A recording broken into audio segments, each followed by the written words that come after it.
Buyurun Adı müəllim, eşidirik sizi. Hörmətli kollegalar, mən bugün bizim müəllimlərimizin maddi vəziyyətinin yaxşılaşdırılması üçün təkliflər verəcəm.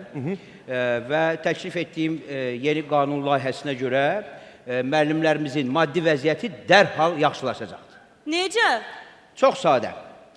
Bilirik ki, müəllimlərimiz səhər saat 8-dən axşam saat 6-ya kimi məktəbdə işləyirlər və axşam saat 6-dan sonra heç bir işlə məşğul olmurlar. Görün müəllimlərimizin nə qədər boş vaxtı var. Ona görə təklif edirəm ki, müəllimlərimiz axşam saat 6-da məktəbdən çıxan kimi dərhal getsinlər bir tikinti şirkətlərinə və orada fəhləli eləsin. Özdə düz gecə saat 10-a kimi. Gecə saat 10-dan saat 12-yə kimi müəllimlərimiz taksavatlıq eləsələr yaxşı pul qazanır. Bilirsiniz ki, toylarımız çoxdur və həmin vaxt hamı toydan evə qayıdır. Ona görə də kliyent nə qədər istəyirsiniz var.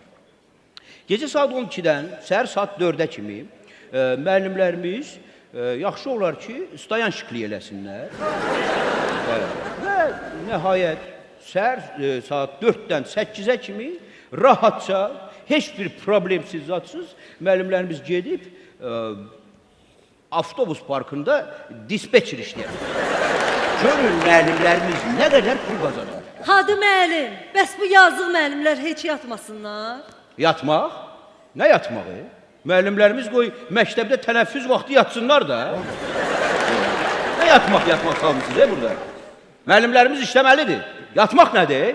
Hadi müəllim. Biraz sakit olun, yatan var axı burada. Bax işte, yatmaq biz deputatların işidir. Müəllimlərimiz isə işləməlidir.